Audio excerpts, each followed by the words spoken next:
C'est un voyage au rythme des sabots. Une traversée de la Belgique guidée par Bernard et son assistante Nathalie et tractée par une force puissante et tranquille. Une rencontre complice entre l'homme et l'animal, jusque dans l'intimité de leur naissance. Depuis les Ardennes jusqu'à la mer, dans les secrets de leurs ancêtres et de notre histoire commune. Bonsoir et bienvenue dans un jardin extraordinaire qui commence il y a 5000 ans. Parce qu'en effet, ça fait 5000 ans que l'homme et le cheval se sont rapprochés, qu'on a une histoire commune, on pense très bien les connaître et pourtant, vous allez voir, on a encore beaucoup de choses à apprendre d'eux et surtout, se souvenir qu'ils nous ont rendu bien des services. Depuis des millénaires, le cheval de trait accompagne les hommes de nos régions pour le meilleur et parfois le pire.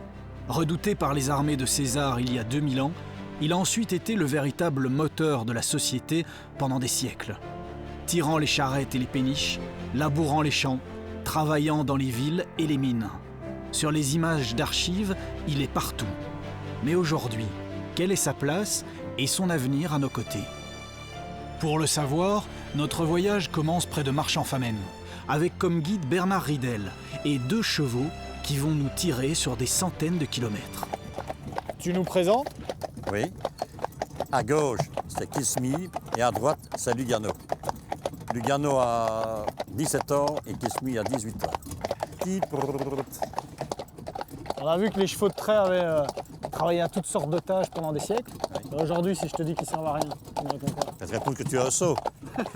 Parce que tu vas de Luxembourg à Ostende, il y a des chevaux partout. Donc en Ardennes, le cheval sert dans les bois, à débarder. Bruxelles a des chevaux qui ramassent les poubelles. Et à la mer, c'est les pêcheurs de crevettes. Direction stand, s'il vous plaît. Oui, direction, ça va. Pas de problème, on va arriver. On y arrivera d'ici 2-3 jours. Allez, va, Lugano, Kismi, allez. En fait, quand tu es dans la circulation, comme ça, en plus, tu as l'impression de faire un voyage dans le temps quand tu es sur une... Bah oui, mais moi, mais pas les autres. Quoi. Oui, moi, oui. Oui, moi. Ça veut dire que nous, on n'est plus dans le même temps que les gens autour de Ça, nous. oui, Quoi. voilà, oui. On sait que les chevaux de trait ont aidé les hommes pendant longtemps, mais avant ça, les animaux dont ils viennent... On dit toujours que c'est tarpon, que tous les chevaux à l'heure actuelle proviennent de tarpons. Ça t'intéresse, toi, de rencontrer ces chevaux-là? Oui, c'est toujours oui, la première fois que je vais en voir, donc c'est très bien, oui. À droite. Hop là, on quitte le bitume, ça fait du bien. Non. Oh. Ah ben regarde, nous voilà au pays des tarpans sauvages. Je me demande si c'est pas le seul endroit de Belgique où il y a des chevaux sauvages d'ailleurs. Allez Robert. Bonjour Tanguy. Ça va? En balade dans la réserve de la Haute-Sambre. Ah ben voilà, je te présente notre Bonjour. équipage, tu vois. Bonjour.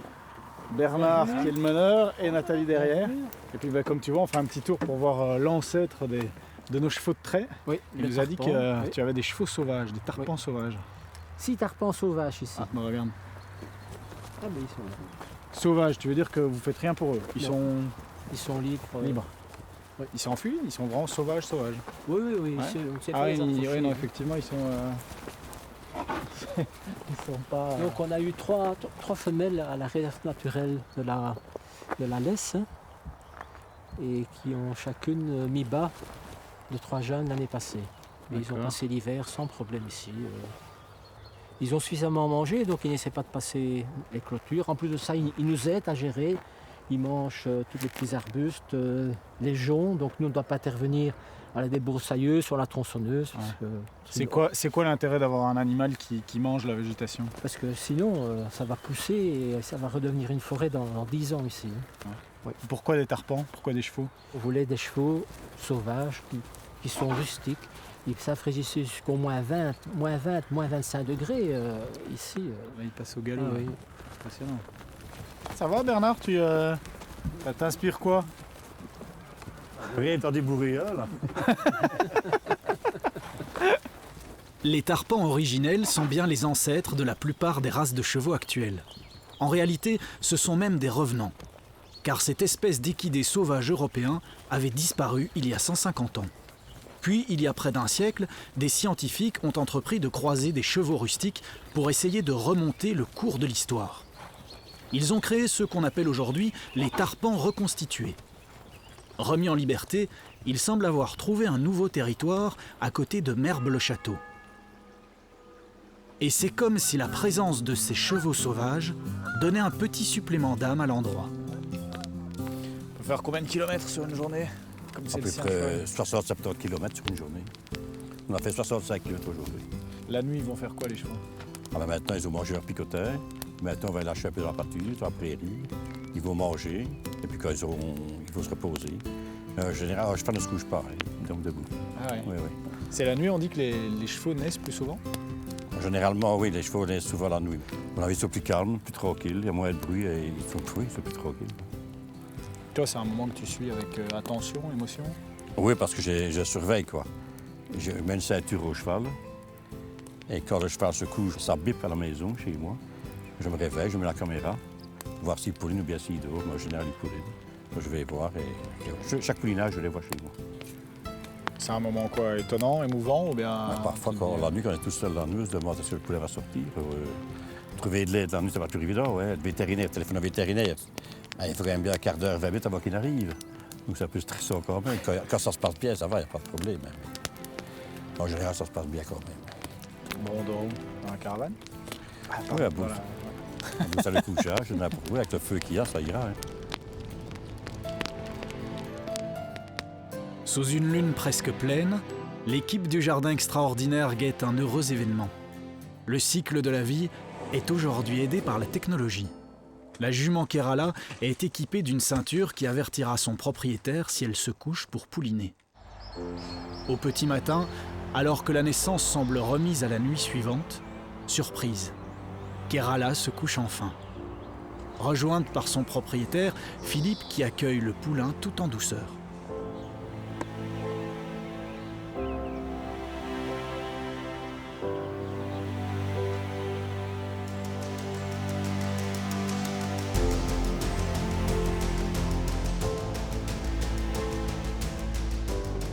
C'est peu courant. L'étalon est resté à côté de la jument jusqu'à la naissance. Dans la fraîcheur de ce matin de printemps, maladroitement, le poulain essaye de se mettre sur ses pattes pour la première fois. Il n'y arrive pas du premier coup.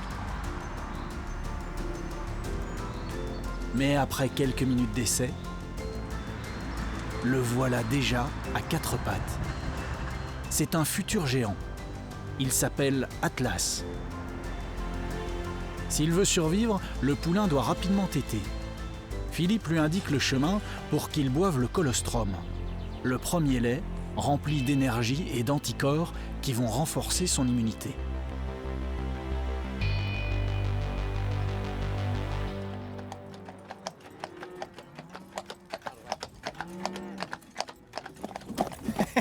Regarde, les vaches ont envie de se faire un oui, petit ben oui, split hein. avec nous. Tu les as dressés pour faire le travail qu'ils font là ou... Oui. T'appelles ça dresser, éduquer Débourrage. Débourrage. C'est débourrage. Donc au départ, je rapprends un peu à la gauche, droite, à essayer de tirer un pneu ou un traîneau. Au départ, tu veux dire à quel âge? À 2 ans et demi, 3 ans, je commence le débourrage. Mais donc tu rentres pas dans un rapport de force avec lui. C'est pas Ah un non, je ne rapport- saurais pas, parce que s'il veut, le cheval est plus fort que moi, hein, ça c'est certain. Il n'y a pas deux chevaux les mêmes. Chaque cheval a un caractère différent. Alors on essaye de voir un peu le caractère au départ, je le longe un petit peu, je prépare un peu le cheval, et puis après j'essaye d'essayer d'apprendre la méthode la plus facile, enfin la mieux appropriée pour le cheval. Pour les dresser, il existe un personnage mythique, celui qui murmure à l'oreille des chevaux. C'est le travail d'Isabelle. Salut Isabelle. Salut Tanguy. Elle est chuchoteuse. Ouais, oui, toi. Ouais. Ce jour-là, elle rencontre pour la première fois cette jument Ina et sa pouliche Tina. Elle veut me montrer comment poser les bases de l'éducation d'un cheval, tout en douceur, bien loin du style cow-boy. Tu dois imaginer que tu viens chez le cheval uniquement pour lui faire du bien, ok, et pour être son pote. Tu vas commencer à ramener un petit peu la jument vers toi en tirant très légèrement sur la corde. Et si, voilà, hop, et dès qu'elle vient vers toi, tu relâches la corde. Il faut que tu donnes un petit confort. Isabelle va ensuite désensibiliser la pouliche, l'habituer progressivement à toutes sortes de facteurs stressants. D'abord, on fait en sorte que le cheval soit calme. Puis après, on travaille assez rapidement sur la confiance.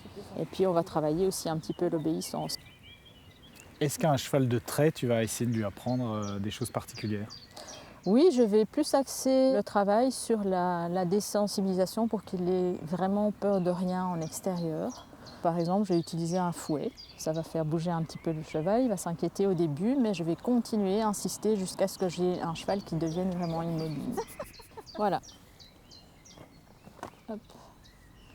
Voilà, donc là on voit qu'elle est parfaitement désensibilisée. Les progrès sont fulgurants. Ça va, t'as l'air d'être plus détendue que tout à l'heure.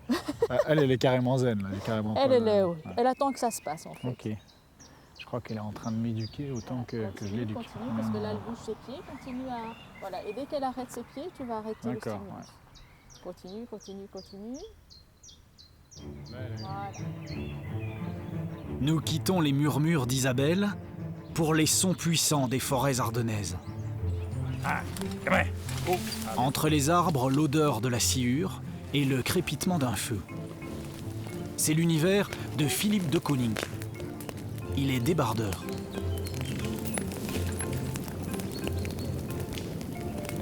C'est un métier qui a déjà plusieurs générations et il se fait qu'il est toujours d'actualité, tout simplement. Et il n'y a pas d'école pour ça. Malheureusement, maintenant, le seul moyen d'apprendre le métier, c'est de venir en forêt. C'est un métier d'abord où il faut aimer les chevaux. Amoureux de son métier et de son cheval, Philippe forme avec lui un véritable tandem. Ensemble, ils passent en douceur, là où des machines mécaniques abîmeraient le sol en profondeur et pour longtemps. Ah, ça c'est le cordon. On se sert de ça pour conduire le cheval, en même temps on lui parle. Donc par exemple, pour aller à gauche, on dit « ar », on tire sur la corde. Pour aller à droite, on dit « ue » et on donne une vibration. Et pour arrêter, on tire un petit coup dessus, on dit « o ». Pour lui donner la base, il lui faut peut-être une bonne semaine. Maintenant, pour faire un cheval comme celui-ci, il faut quelques mois quand même de travail. À deux, l'homme et le cheval passent partout, même dans les terrains inaccessibles aux machines. Le cheval de trait, c'est quand même, je vais dire, quelqu'un qui apprend vite. Il a beaucoup de possibilités parce que c'est dans ses gènes de travailler. C'est un mastodonte qui travaille en silence.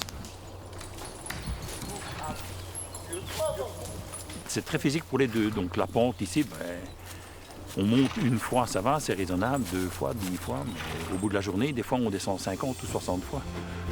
Mais bon, on s'aide un peu, le cheval nous tire un petit peu en montant parce qu'on tient les chaînes pour monter. Et ça nous soulage un petit peu.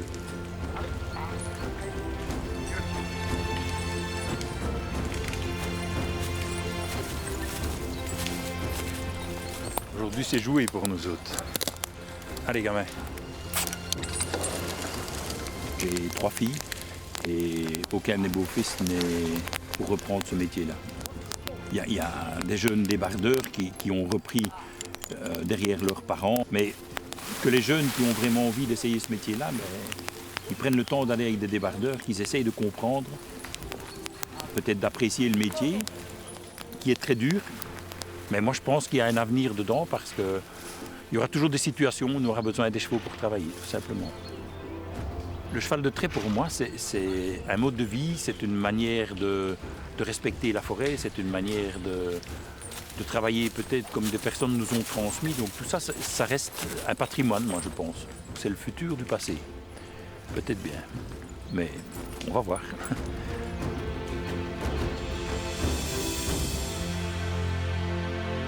Retour vers le présent, sur notre route qui traverse l'histoire et les paysages. Allez, marchez, gros. Alors, des gros, c'est par amitié aussi. Oui. Voilà. Il faut que tu me réexpliques, j'ai pas tout compris. Il y a plusieurs espèces de chevaux de trait. Oui. Il y a le cheval de trait ardennais. Il y a à peu près 5000 chevaux de trait ardennais reconnus. En Luxembourg, en Belgique, oui, et en Ardennes française. Et alors il y a les Brabançaux aussi. Après l'autre sabre et meuse, c'est les traits Brabançaux. La différence entre les deux? Oui, les traits Brabançaux pèsent plus ou moins 1 tonne. Et quand on voit un dessin, c'est plus ou moins un rectangle. Alors, je parle de trait ardennais, fait plus ou moins 800 kg. Et lui, c'est un carré, lui. Il est aussi haut que l'autre. Donc l'Ardennais un peu plus petit, plus Oui. carré. L'Ardennais fait 1m60-65, et le Brabançon fait 1m80-85.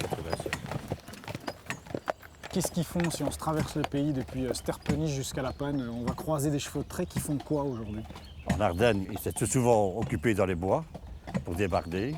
Dans les Flandres, c'est surtout les pêcheurs de crevettes. Là. Ils vont ramasser les crevettes dans la mer avec les chevaux de trait Brabançon. Ouais, c'est plutôt du folklore ou c'est vraiment utile? Le ramassage de crevettes, c'est un peu du folklore quand même.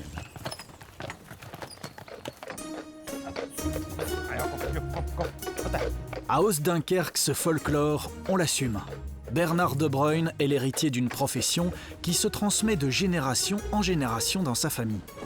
Il est pêcheur à cheval depuis plus de 30 ans. Mais pourquoi donc perpétuer cette tradition? C'est par amour de ce travail, du cheval et de la mer, sinon ça ne marche pas. Mais si on n'a que l'amour du cheval, ça ne va pas non plus, il faut aussi aimer la pluie.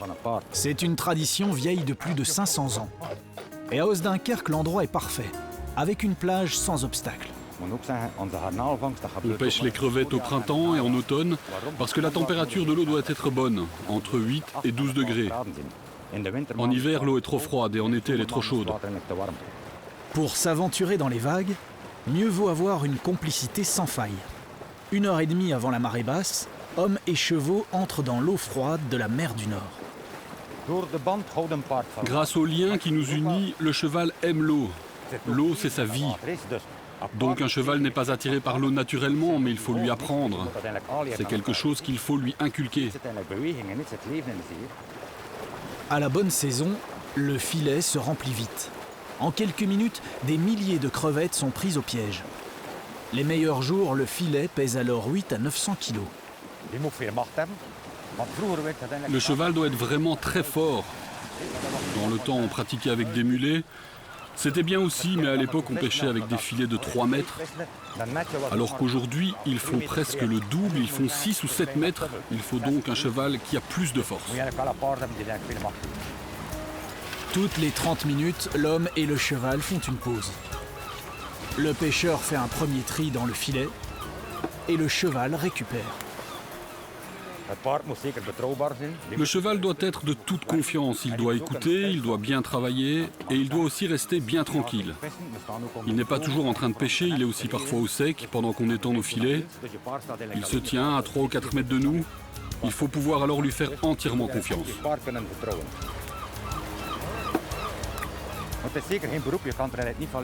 Ce n'est sûrement pas une profession car on ne peut pas en vivre, c'est vraiment un à côté. Nous sommes 15 au total et ces dernières années, depuis 2 à 4 ans, il y a quelques jeunes qui sont arrivés. Donc on a encore quelques belles années devant nous.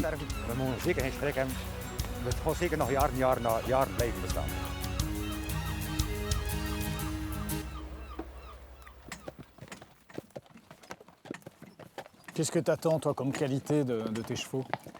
Qu'ils n'aient peur de rien, déjà. Un gros point, qu'ils n'aient peur de rien. Pas comme moi, quoi. Oui, c'est ça. Je ne sais pas comment tu le fais, comme tu dis. Mais ceux-ci, ils n'ont pas peur du bruit, ils n'ont pas peur des câbles des véhicules. Je fais tout avec ceux-ci. Bien dressés, les chevaux de trait peuvent entrer sans crainte en ville. Depuis quelques années, la commune bruxelloise de Schaerbeek l'a bien compris. Et les habitants ont vu arriver un attelage étonnant dans les rues.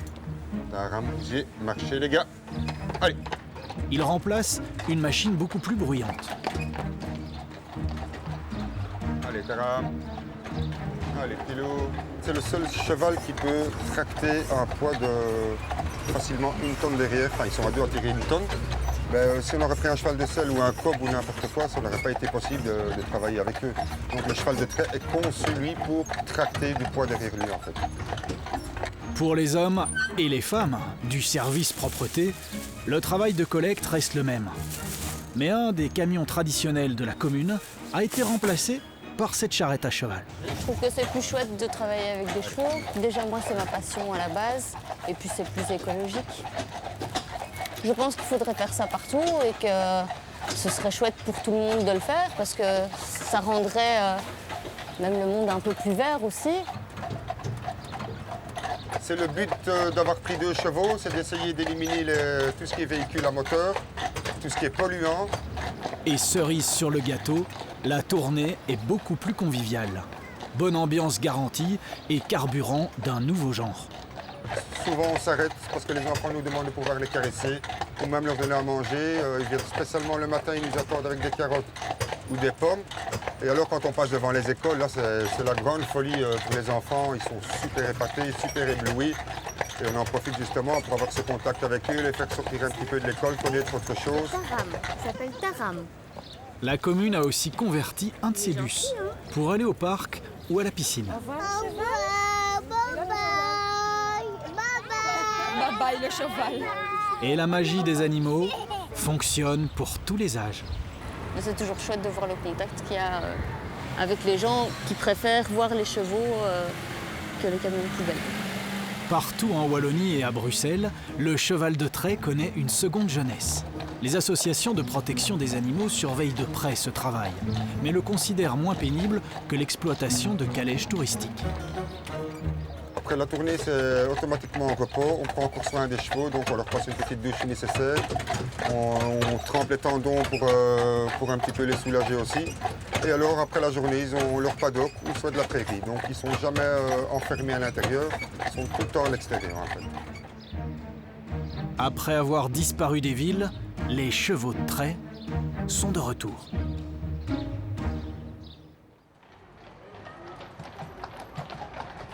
Directement, on arrive à Merble-le-Château, c'est quand même une belle petite ville, hein, comme ici. On a l'impression d'être revenu 150 ans en arrière. Le voyage en Belgique tout le peu, dans mi-chemin presque. Les automobilistes comprennent que nous, on est dans un autre rythme et une autre... Mais certains, tu entends derrière, là, qui klaxonnent. Il y a certains qui font attention, mais il y en a d'autres qui ne font pas vraiment pas attention. Hein. Il y a certains qui sont même dangereux. On passe à côté d'un vétérinaire, là, pour les chevaux, il y a des contraintes particulières avec le fait que le sol soit dur. Non, mais il faut que les chevaux soient ferrés pour aller sur la route. Moi, ici, je ne saurais pas partir avec un cheval qui n'est pas ferré. C'est tout le temps le tarmac. Et donc, toi et tes chevaux, vous devez avoir confiance dans le maréchal Ferrand. Oui, le maréchal Ferrand connaît mes chevaux. C'est celui qui règle un peu les fers par rapport au pied du cheval. Il vient à peu près 2 mois et demi, 2 mois et demi, il vient en bonne saison, il vient faire les chevaux. C'est plus technologique qu'on le croit. Hein, oui, oui. On ne s'improvise pas maréchal Ferrand comme ça du jour au lendemain. Au centre du métier, le feu et le métal en fusion. 2 éléments indispensables pour Jean-Claude Destinet, maréchal Ferrand. En quelques minutes, mais grâce à des années d'expérience, il va créer cette petite pièce métallique, dans la chaleur de la forge, avec la force et le savoir-faire de la passion. J'ai passé toute ma vie en contact avec une passion qui est le cheval tout court.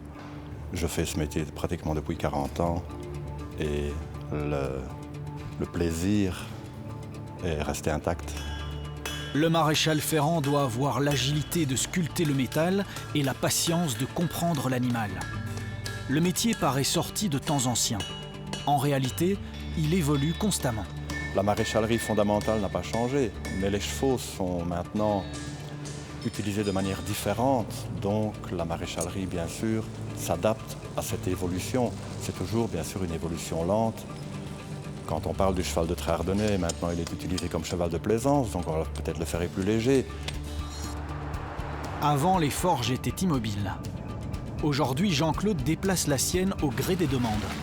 Dans son coffre, ses outils, son enclume et sa forge portative. Ici, on est chez un particulier. Maintenant, c'est la vie du maréchal Ferrand. On est toujours à domicile, c'est extrêmement rare. Des gens qui ont les installations, sauf dans les grands élevages. Donc le maréchal Ferrand moderne est un maréchal Ferrand qui se déplace avec son matériel. L'opération paraît impressionnante. Mieux vaut donc connaître les chevaux et établir avec eux une complicité pour les rassurer. C'est un animal puissant, c'est un animal paisible, avec un bon tempérament et une bonne tête. Et il ne cherche qu'à apprendre et à comprendre ce que son patron lui dit. Ça devient des compagnons, ça devient vraiment un copain de travail. Le cheval de trait en un mot, pour moi, ça fait partie du patrimoine, ça fait partie de ma vie. La plupart des chevaux sont habitués et ne ressentent ni stress ni douleur pendant l'opération.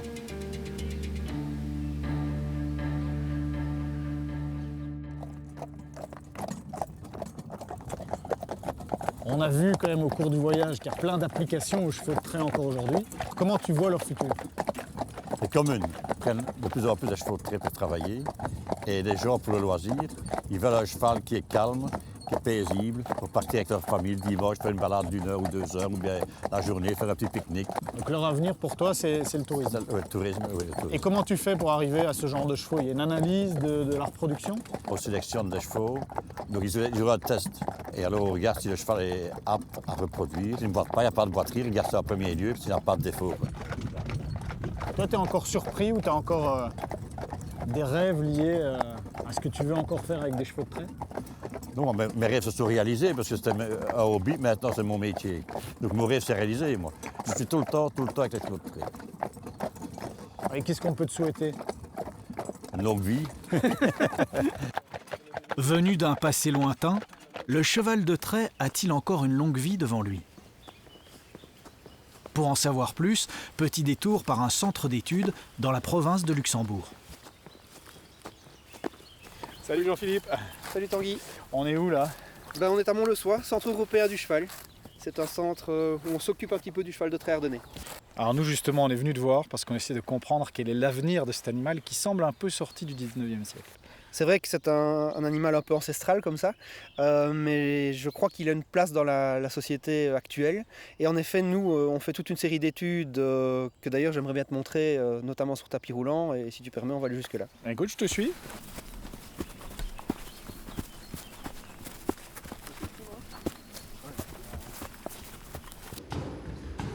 Ici, on est dans la salle d'analyse d'allure. Donc, si tu remarques, il a quelques capteurs qui permettent d'analyser vraiment la manière dont il se déplace et de donner des chiffres sur sa locomotion. Donc on essaie de voir s'il boite ou s'il ne boite pas. Tu le fais ou pas? On le fait principalement au trot, comme c'est une allure symétrique. Donc on a la même chose des deux côtés. Et si le cheval présente une douleur à un membre, on va avoir une asymétrie qui va se marquer. Et donc la boiterie, c'est une asymétrie du cheval. Vas-y Brigitte, tu peux mettre au trot.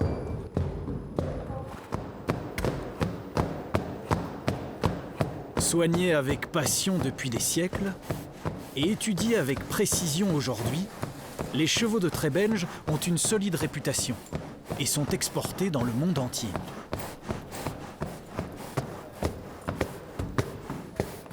Donc l'objectif, même si c'est de la recherche assez fondamentale, ça nous permet de vérifier qu'il n'y ait pas de problème dans sa manière de se déplacer, que ce soit lui, que ce soit sur des autres, pour qu'il puisse avoir son activité de tourisme, de loisirs, de travail, le plus longtemps possible, en restant non boiteux.